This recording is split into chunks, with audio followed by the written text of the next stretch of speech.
This could be somebody who is kind of listed as like the sage of the swamp, somebody that like this is the person you kind of have to go to if you want to navigate through this, stretch of land that is inhospitable to most people because of its acidic or poisonous nature. And they might be a quest giver, they might be an informant.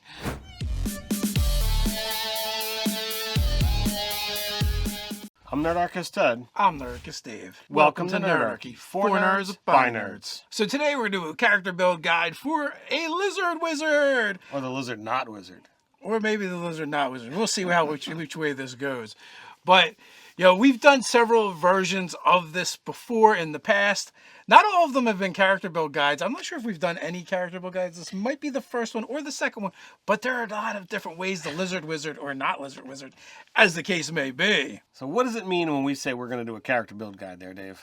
It means a couple things. One, it means that we are going to be taking this and doing a step-by-step build guide that you can go check out over on the DMs Guild for pay what you want. Pay $1, pay $1 million, you can pay nothing. There will be a link down in the description to go check that out. And also we're going to do a character sheet for it so you can see what the final character looks like as well, and there will be a link to that as well. That will be a D&D Beyond character sheet, so it's only fair to mention that D&D Beyond is a sponsor for this video. Power up your games with D&D Beyond and check that out. All right, so we're going to be, making this lizard wizard or lizard not wizard, as the case may be. Obviously, we need to be reptilian to some degree. So that means we're going to have to be a lizard folk, a dragonborn, or a kobold if we want to be a lizard. Yeah, I mean, there's some other things that are kind of around the fringes, but I don't think they quite get there. Like a grung is clearly an amphibian. A turtle is... I guess they're kind of a reptile too. You got tortoise, you got yonti, you've got some options that are on the fringes of scaled, but are certainly not lizard. They're certainly not lizards. A lot of turtles don't actually breathe water, so they're not amphibians.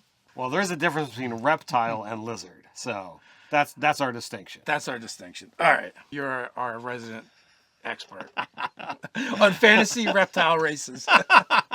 I'm the expert. I believe you're probably closer, considering your dad and his reptile zoo back in the day. Back in the day, that was a long time ago. That was his thing, not mine. I don't like snakes. Why did it have to be snakes?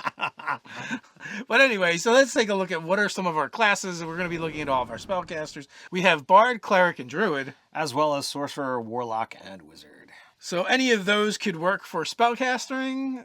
Being a spellcaster, not necessarily a lizard wizard, but maybe a lizard not wizard. With that, we also have to look at some backgrounds. What are we thinking?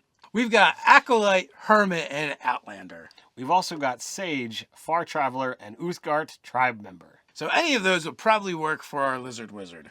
So with that, let's get into it. And the first thing we tend to look at is the stats and where we're going to put them. So we'll go with our stats. I'll give the physicals, Dave will give the mentals. So we're going to have an 8 strength, a 13 dex, and a 12 constitution. We're going to have intelligence of 10, a 14 wisdom, and a 15 charisma. All right, so this is already slightly telling. If we're going to have a 10 intelligence, I doubt we're going in the direction of any kind of wizard. That is for sure. All right, so we wanted to do a lizard wizard, and for us, we're going to go OG lizard wizard, and that is Dragonborn for 5e D&D. But we're going to use a Fizban version.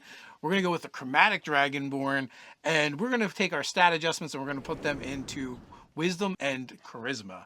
So +2 Wisdom, +1 Charisma. We're going to choose Green Dragonborn so that we can work with Poison, getting that resistance as well as that Poison breath weapon. For our background, where do we want to go? And so we're going to go with Uthgard Tribe Member just because it's a little bit, more interesting. Uthgard Tribe Member is almost the same thing as Outlander, just, with some minor tweaks. But the kind of aspect of this being a tribal character was something that we were really looking for. So this is going to tie them into that kind of community of just the collection of individuals that might not all share the same ancestry. And that's the elements that I believe we're trying to tie together with this one. one. This is going to give us access to athletics. It's going to give us access to survival. We're going to get a tool choice and a language. Now that one is very specific to the Sword Coast.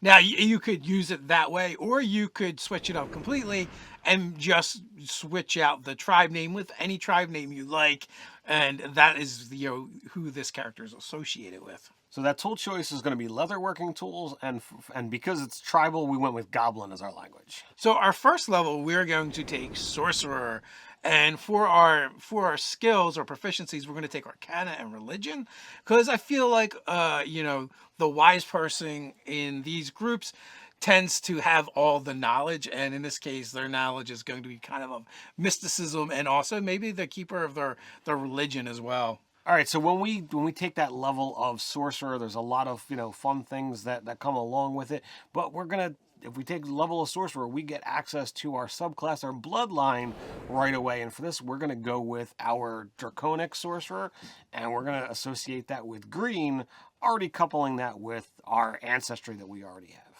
Now here's where you can mix things up a little bit, and maybe black would be really close to what we're looking at as well, or with your chromatic origin could go black instead. You could kind of combine them, but we decided to double down. There's a little bit of a disadvantage to that later on, but thematically we were more concerned with being kind of like a green dragon and dealing with poison. So it's entirely up to you how you want to play this. If you want to get all the nuts and bolts aspects, button down, that's a way to go. But if you really care more about the theme of the character, that's the direction we're approaching. So from here, we're actually going to dive into druid. This is obviously, if we're talking about poison, druid's a good way to go and get that. So we're actually going to take 2 levels of druid so we can get access to our druid circle at level 3 for us. Yeah, we're going to take Circle of the Spores, again, dealing with the idea that this character is very in tune with using poisons, is resistant to poison, and also, thematically, we're thinking this character lives in a swamp as well. That's why we're also like the black dragon will work really well. And for kind of like the lore, I think we're going with, even though the character is a dragonborn, maybe they're raised or live amongst lizard folk and were put there by an actual dragon, and maybe our dragon, this green dragon, has decided that it likes living in swamps instead of in the forest, which is their traditional habitat, or maybe it did it out of spite, right? Like it really hated a particular black dragon and drove it out of its swamp and took over its swamp and lair. That's an interesting angle to look at, and always fun to have more story and lore built into our characters. So from here, we're going to take 5 levels of Sorcerer, and we're looking for some specific things. We're really excited to get access to our Metamagics. We want Transmute Spell and Distance Spell. One of the reasons why we want Transmute Spell is now we can, with the cost of a sorcery point, turn any of our spells from whatever energy type they are into poison. Which is going to be very advantageous when we get further into this subclass. I like distance because, as a sorcerer or someone who's maybe a little more squishy, you want to be further away. And if we want to use that poison spray cantrip, again, doubling the range on that would be really nice to not have to be right in the face of our enemies. Oh yeah, that's a big one. We're going to get an ASI. For that ASI, we are going to increase our charisma. And then we're going to, for that final level, which makes us a 6th level sorcerer, we're going to get that ability where we can now add, once per turn, our charisma modifier to poison damage. So we can transmute spell to magic missile, which is only the roll of 1 die, and then add our charisma to it. To all 3 bolts. So all 3 bolts. So we could abuse that a little bit. Your DM may not allow that, but as written, I believe, according to Jeremy Crawford, that would be possible.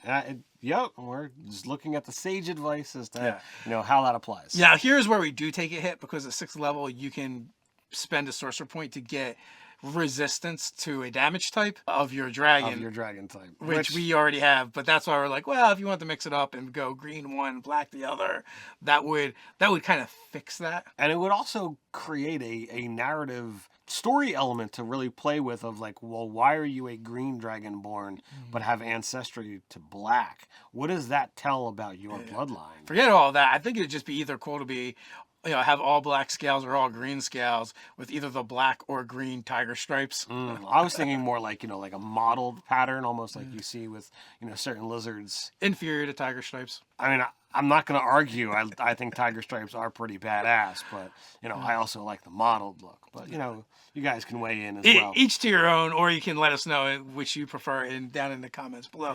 From here, this build is really very simplistic. From here on out, we're just going druid all the way. So this, is pretty simple. We're going to take with those choices.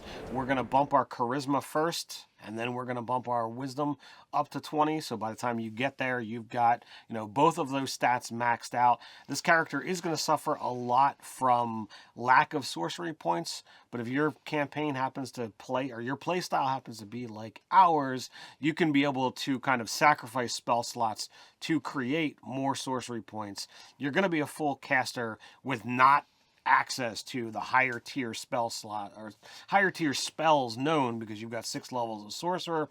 So if you're not going to be using them for those bigger bumps, you just go ahead and throw them away and turn them into sorcery points as you see fit. Yeah, and also we did take Metamagics that have a low cost to them.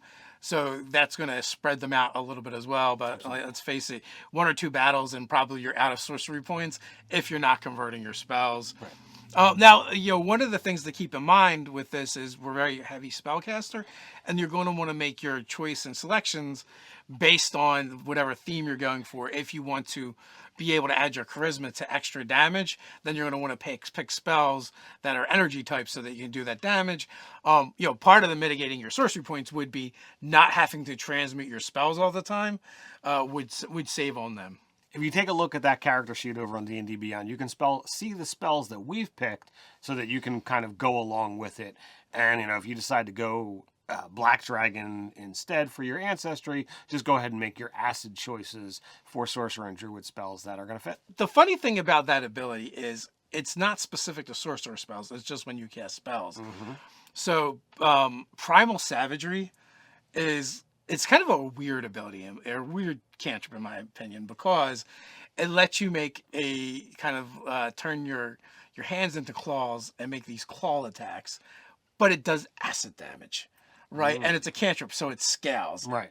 So it's something that you could do as well, but you could get that bonus to that damage. To your acid damage, because it's effectively a spell. Yes. So if you went Black Ancestry, Primal Savagery would be a pretty good get. You could just do it, or you could transmute it if you wanted to as well. That's true. So I guess this is the point where we talk about like what can we do with this character as a NPC, how to use it as the dungeon master. So there's obviously both sides of the coin here. This could be somebody who is kind of listed as like the sage of the swamp, somebody that like this is the person you kind of have to go to if you want to navigate through this stretch of land that is inhospitable to most people because of its acidic or poisonous nature. And they might be a quest giver, they might be an informant, or like you might have to win them over through some other avenue, because without his knowledge, the quest cannot continue. Or this is just straight up, this dude is, part of an evil tribe, and they're in the way, and they're going to try and thwart you every step because they don't want you there. I do like the idea, too, that, playing on that druidism for whether you're talking about the NPC or the actual player character, right?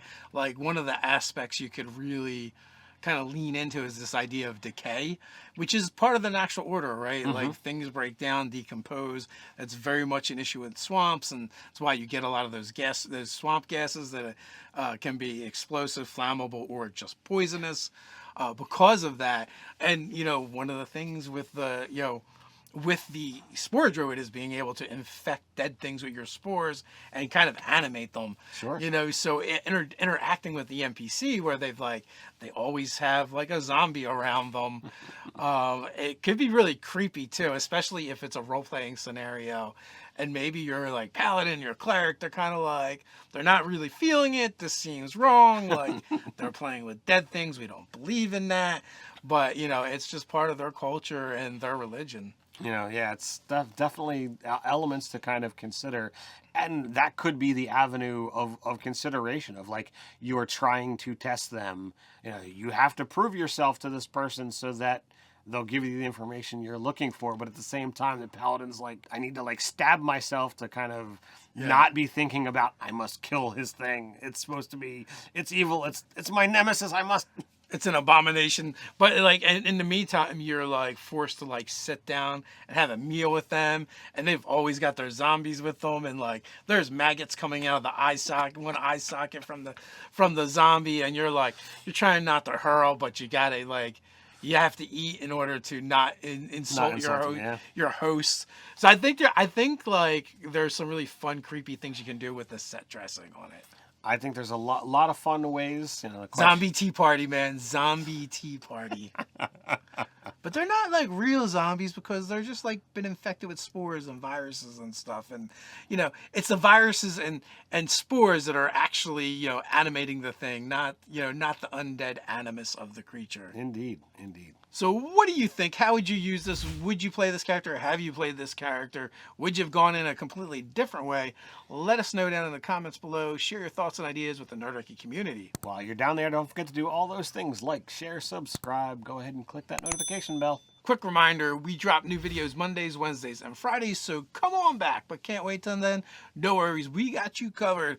Check out this card up here where we combine the lizard folk with an arcane spellcaster for your 5e D&D game. So until next time, Stay nerdy.